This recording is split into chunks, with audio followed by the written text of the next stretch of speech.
still have time for a couple more speakers, and I'm delighted that our next speaker is lined up. It's Artem Petsyukha. I hope I pronounced that properly, Artem. I'm quite sure I didn't.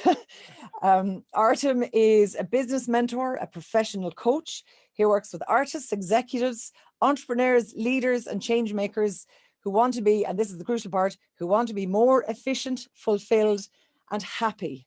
And so Artem is going to talk today on the subtle art of self-improvement. Artem, it's lovely to see you on screen with us today for the virtual recruitment event. Thank you for the introduction. And, so we'll have maybe 20-25 minutes from yourself, then we'll have questions at the end. So again, as you're listening to Artem, if there's any questions you want to pose, you can pop them in the little chat function, and I'll come back in a couple of minutes' time when Artem is finished speaking. So Artem, the floor is all yours. Okay, thank you. So let me share my screen. I'll make the introduction and start. Yeah. So let me know if you see it. You see there this you are. now, right? So let me, 1 second. So that's the proper way, right? All right, so here we are with the subtle art of self-improvement. Let me start with the obvious introduction. My name is Artem Petsyukha. I am a coach and a fintech expert.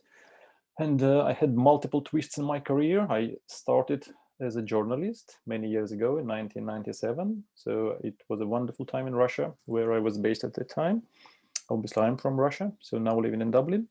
I worked as web developer, coding myself, creating websites. One of my clients hired me for business development. And since 2000s, I was in business development roles mainly. And most recently worked as a VP for innovation at Mastercard, then left for a startup, for a fintech startup. And then parallel, I'm developing a coaching business. And as coaching business develops, it is impossible to pay less attention to self-development. So it has always been an important part of my personal development. And with coaching, I do work on this with my clients. So happy to connect with you. You will have these QR codes, links, if you need to reach out after the presentation. So as a warm-up, let's start with some questions. And obviously, this is a nice exercise, not just to warm up for a presentation for a webinar, but just when you need to a little bit of more of focus for yourself to just understand, okay, so here is I am in my life, in my career. What do I want? And you can start with a few questions. What do you want to fix? What do you miss in your life? Is there something that you really, really want, but has been always delaying or postponing or whatever? What do you avoid? What are you avoiding to do? So there is always something which I'll do it later. Oh no, I'd rather not do it. So what is this for you? Curious. Then stay curious. And if I may ask you for the rest of the presentation, just to stay curious and open and honest, ideally, if you can, to yourself. What are you running away from? So sometimes we change jobs, we don't even realize we're not running towards, we're running from. Sometimes we change relationships, locations, something else. What is your secret passion? What do you want to start doing? What do you want to get rid of?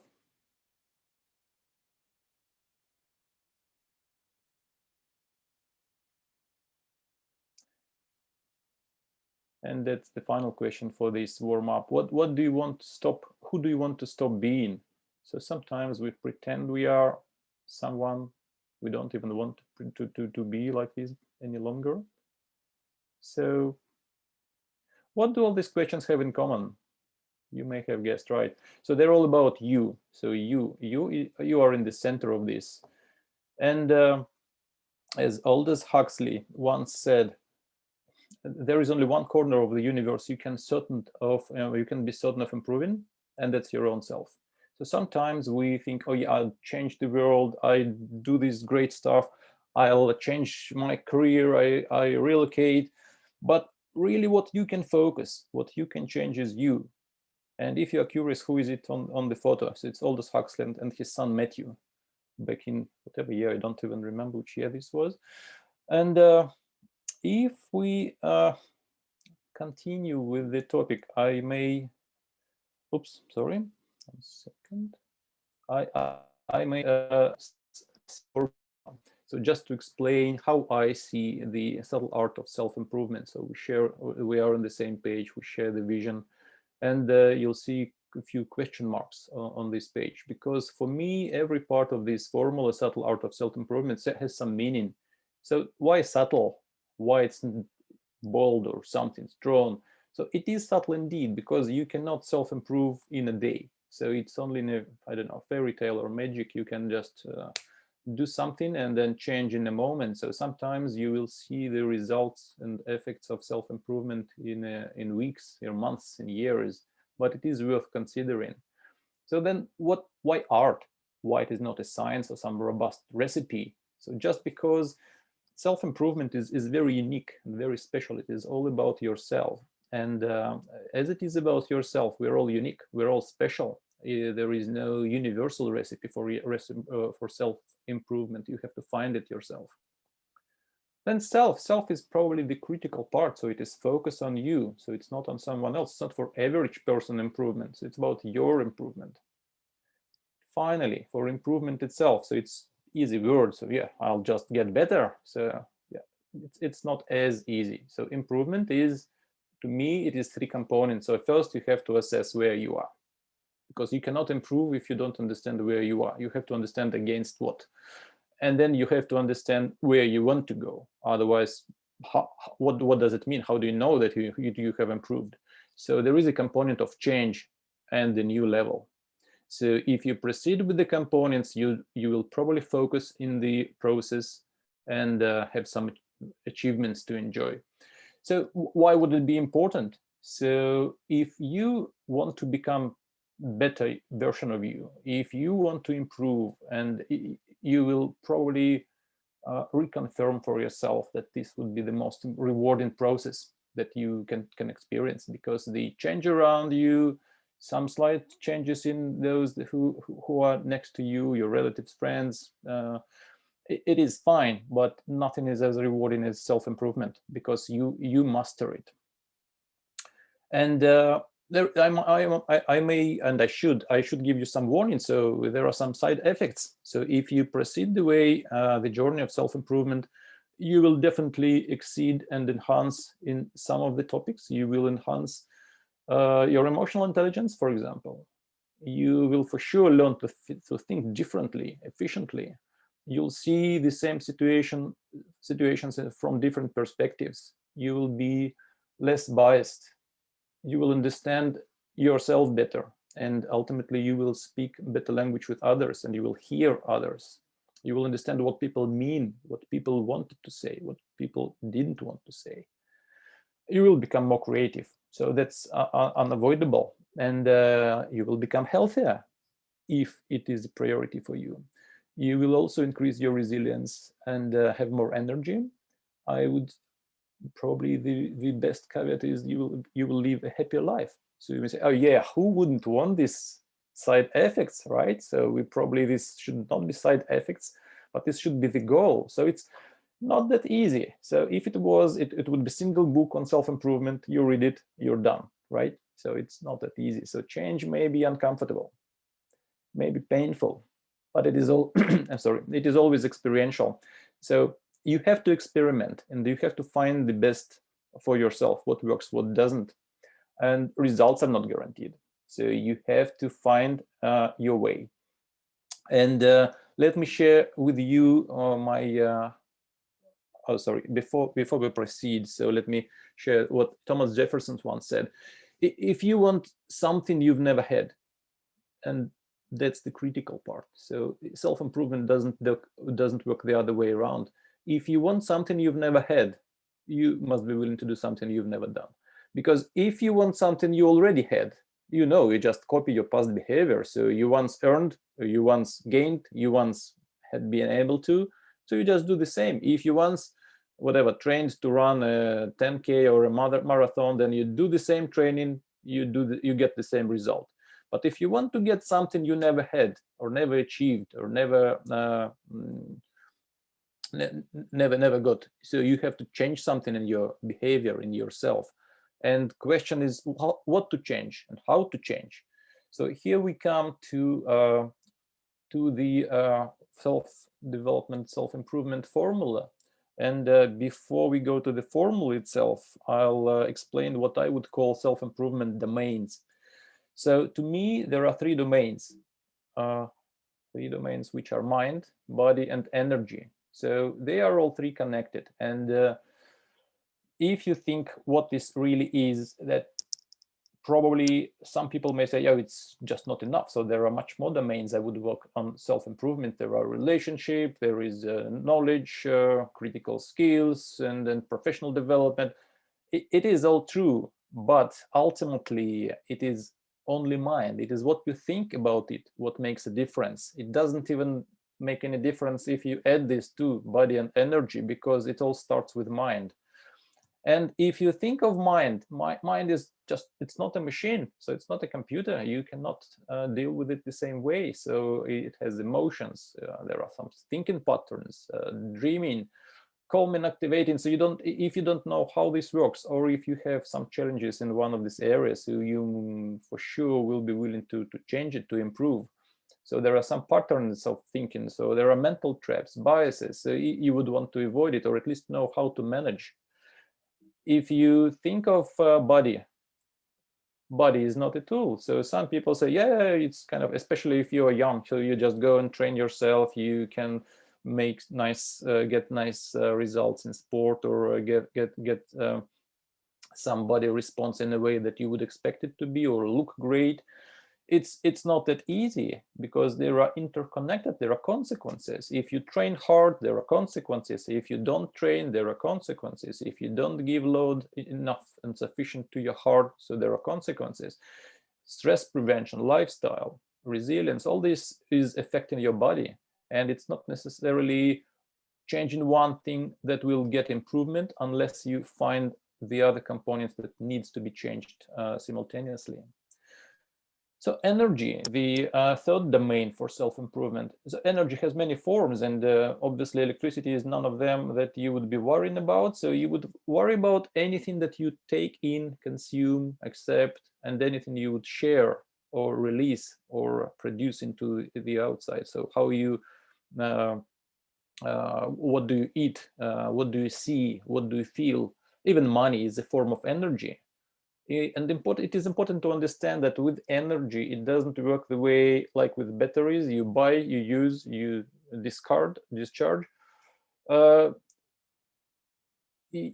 can be wasted. So you can do something that you will be just wasting your energy. And if you recognize this pattern, you'd rather fix this first before loading. So if imagine you have a bucket which has a hole in the bottom, so it doesn't matter how fast the water is running to fill it, you'll always have it empty.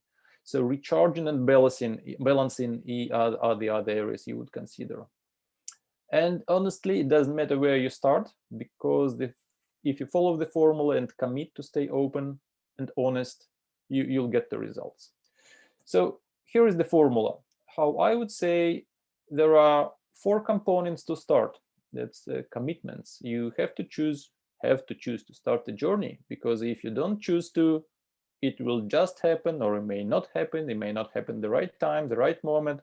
So you don't go to, oh, maybe I go to the airport, or maybe I go to the railway station. I know it's probably not the best moment in our lives to do the travel examples, but anyway, when you choose to start the journey of self-improvement, self-development, then the next step is to accept that a failure is possible. Because if you don't, and you start, and 2 days later, a week later, something is not going the way you expected, many people would stop. So that's what happens with New Year resolutions. People say, yeah, I will 1, 2, 3, 4, 5. Then mid-January, it is maybe 2 points left. End of February, none, right? So we don't want to make it this way. Then you have to assess where you are now. Just to be realistic, honest, non-judgmental, just pure facts, where you are now. And when you have all this, acknowledge the circumstances, all the potential restrictions, limitations, and be fair if they're really limitations, or if this is something just, I don't have time. If you just don't have time, I don't believe it. So we'll come back to this a bit later. Once you have this settled, then you have 4 components of the formula that will help you achieve the result. Number 1, and this is critical. So before getting better in something, you have to find the drain. Find the drain where the energy flow, where the energy goes wasted, where your other efforts are just lost. And when you find the drain, you'd better first fix it.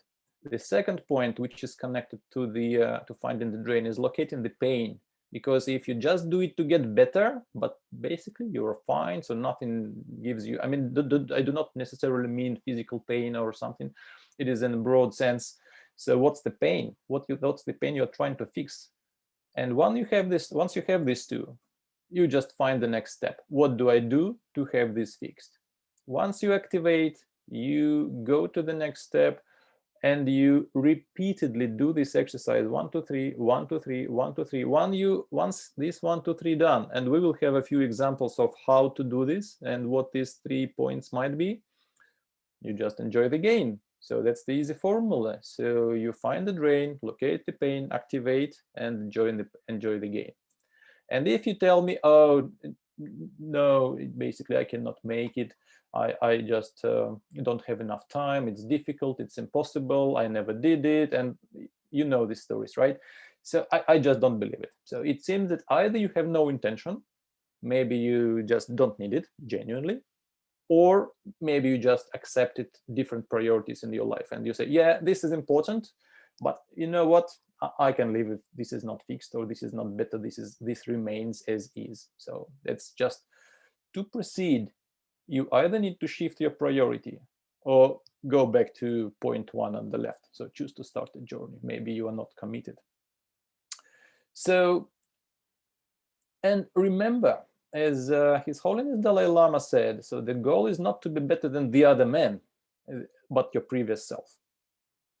And this is another critical check-in point. So once on your self-improvement journey, you only compare to your previous self, because it doesn't make sense to compare to someone else. You don't know their story, you don't know their goals, you don't know what's behind, you don't know what they get, their trade-offs, and so on and so on. So you can continue forever. So you only focus on yourself and compare to your previous self. So let's have a few examples of how this may really work, how this self-improvement formula, what does it mean, how to apply it. So we have 3 components, if you remember, that I mentioned: mind, body, and energy. So the first would be mind. So you have some components within mind domain, like emotions, thinking, dreaming, and you have the magic formula, 4 points: find the drain, locate the pain, activate, and enjoy the gain. So if you think, that's a bit critical, if you think of your mind as a as an area, as a domain you would want to improve, you probably instantly know the area that you would want to improve. So I don't believe there is none or there is everything. Usually it happens that oh yeah, that usually I'm triggered by something, and usually this is bias I'm very bad at, and this affects my thinking. Or yeah, I cannot stop thinking when I'm getting getting to bed at night. I keep thinking, I keep creating stuff. So the drain, basically, where, or the pain, or both. And when you have it located, and in our examples we would have letting go. For example, you always keep in mind thinking of, oh, I should have done this, I should have done that, I should have changed, I should have not accepted the offer, and then you go on and go on and go on. So what happens? Day after day, week after week, month after month, and even sometimes years after years, you have more and more and more. You have your baggage heavier and heavier and heavier. And one day, even Ryanair will say, yeah, you know what, even for extra money will not get you in. So basically, you don't want to have all your baggage with you, right? So you have to learn to let go. And in this exercise, you would think, oh, so how do I let go? And in letting go, within letting go, you can redo the formula. What's the pain? how to activate and enjoy the gain. So to locate the pain within letting go, you know what basically what's the biggest baggage you have in this domain. So is it some memory? Is it some decision taken or not taken, or delayed? And you work with this. So you start obviously you start with naming. So naming is halfway. Once you name it, you accept it. Sometimes people just sweep it under carpet and nobody knows it's there unless you lift the carpet one day. So you name it. You can try meditation, you can try different practices, but you have to work this through. Unless this is done, it wouldn't make any difference if you work on other mind topics and get better at calming down, you avoiding mental traps or biases, you will work with your emotions. So if you have the biggest problem unresolved, solving the others or improving in other areas, it just won't help. It will be useless. There will be some effect, maybe even long lasting, but you will not solve the biggest issue. So that's how it works with mind. So the other one with body, 1 second. Similar formula, 4 points. You have different components in this domain: heart, muscles, joint. They all work together. Obviously, you cannot just work on muscles ignoring your heart, or just work on spine or senses, stress relief or resilience. You cannot become resilient if you ignore muscles, right? And out of all and this obviously is non-exhaustive list. So out of all these, you know that one area deserves your attention more than others. If you don't know, I'm happy to speak with you. But usually you just have a feeling, yeah, I kind of know. This is my pain, either back pain or traditional with this, I don't know, 21st century sitting posture syndrome or something else, or lifestyle or resilience, or maybe you have everything solved and you have specific goal, just maybe you need whatever, Ironman, triathlon, or some other. It doesn't matter. So some people would have different goals, but this is important for them, and you know what is important for you. So in this exercising, I left the classical, in this example, I left the classical exercising as what you would want to do with your body. So you want to be healthier, you want to stay fit. So what do you need to do? Go through the formula, find where it is wasted, where you would want to start.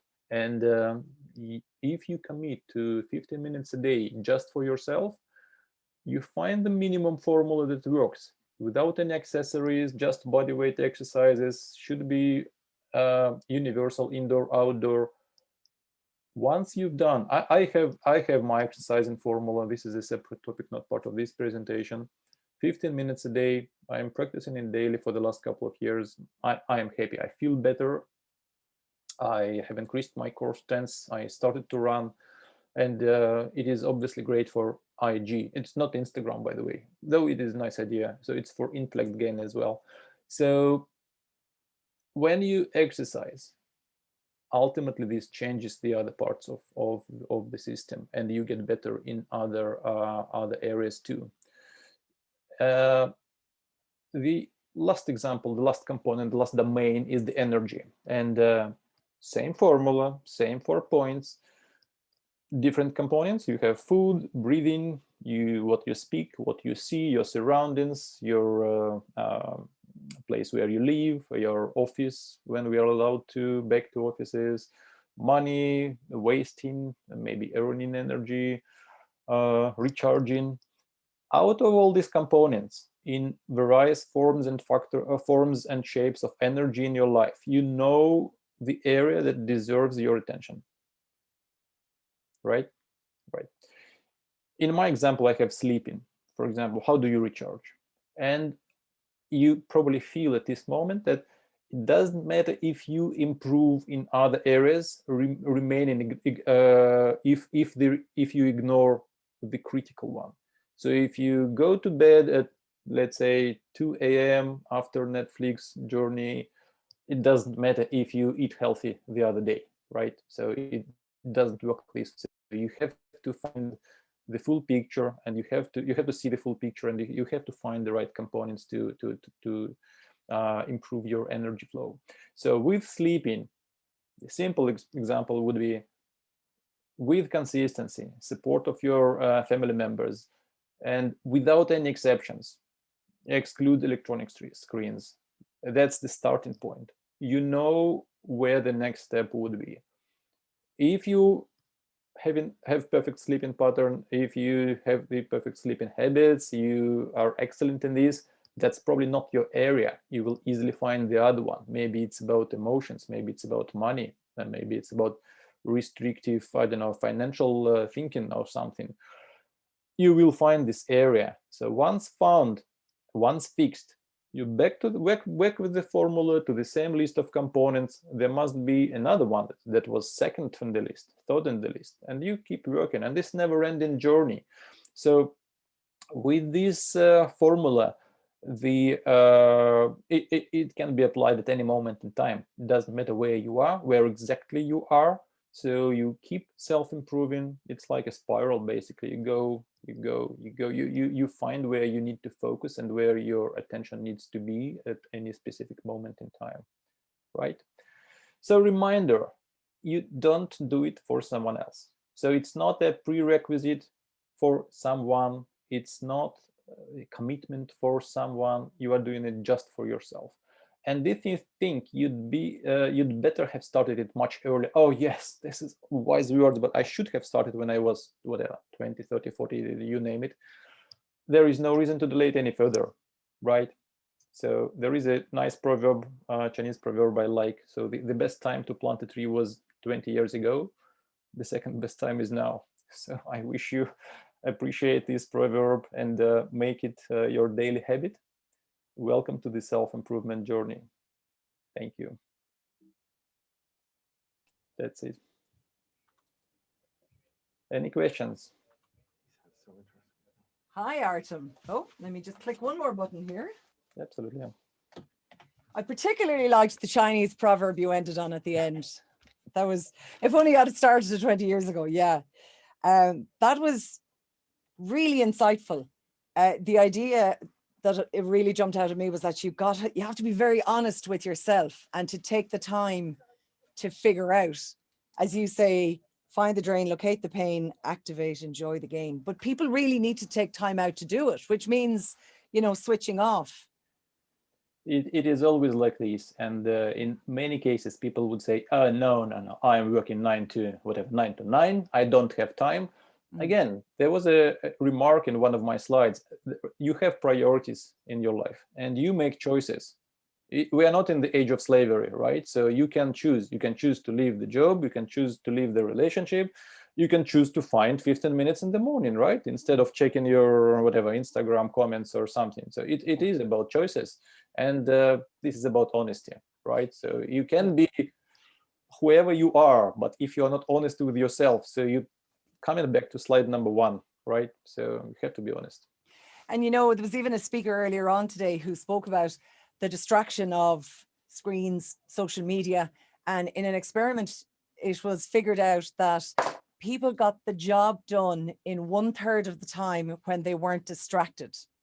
Yeah. So I suppose that idea that we really need to focus, otherwise we are possibly wasting our time. Indeed. You had a lot of great points there, and the idea, you touching on the idea of EQ, so your emotional intelligence, for some employers, I think, is almost becoming as important as the IQ, which was always sort of the typical measure. I'm going to just have a look and see if I have some questions here on the screen. My beautiful assistant Kevin is beside me, just out of shot. Okay, so that's grand. So I think you've obviously answered all of the questions that have come in from people, that you were telling them everything they needed to know. Just to maybe wrap up then, Artem, because you had so much in there, the idea of staying open. And I think it's fair to say there's probably people feeling very cynical, very tired, very maybe overexposed from the last 14, 15 months. So is there anything you could sort of say to be a little nugget of, here's a good way to remind us to stay open? Yeah, absolutely. I think if you look at this from the perspective that you can only change yourself, right? So you cannot change the world. I guess the ultimate problem comes from the idea that we should have controlled, or we control, or government should have controlled. Just let this thinking go. You can do the best at home. So it's probably not the right words to use this here, but you have an airplane, put mask on yourself first, right? So in this metaphorical mask, I mean, put this thinking towards yourself first. Don't think that we should have done, or this will change, this is not fair. It doesn't help you. If it serves you, then do continue. So if it's not, come back to point number one. So be honest. And it's funny when you mentioned the phrase "let it go," I'm immediately thinking of that animated film Frozen. Let it go, let it go, let it go. So Artem, with that, I will let you go, but just to say thank you so much. All your details are there on LinkedIn and your website, and some QR codes as well that you can scan if you want to contact Artem. Artem, thank you so much. It was really great to hear your insights today. We really appreciate you coming on the virtual stage. My pleasure. My pleasure.